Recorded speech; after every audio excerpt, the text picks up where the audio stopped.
what we tell ourselves when we don't do what we said we would. I mentioned yesterday about the stories, the narratives, the conversations that go through our head at all times, but particularly in this case, when we don't do what we said we would, when we don't follow through with our plan, when we don't do the thing that we set out to do. And we'll all have all myriad of justifications that we all use. I'm not excluding myself in that.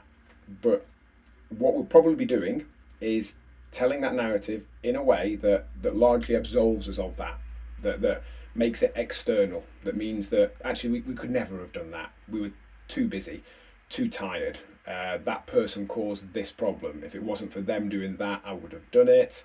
I'm not that kind of person. Whatever it is, it's a powerful thing to be aware of these narratives that go through our head. And again, we all have them. We all use narratives, stories, if you will, to make sense of the world. We're bombarded with millions of bits of information all day, every day. And if we had to consciously, individually work through all them, we'd never get done a tiny fraction of what we do. We get all these things coming into our brain, and subconsciously we compare it to previous situations. We create a narrative around it that works for us and then respond accordingly.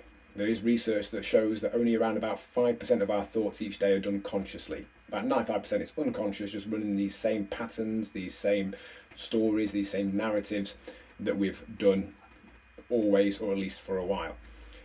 So it is powerful to be aware of that. And next time we're about to not do the thing we set out to do, let's have a look at that story that we're telling ourselves.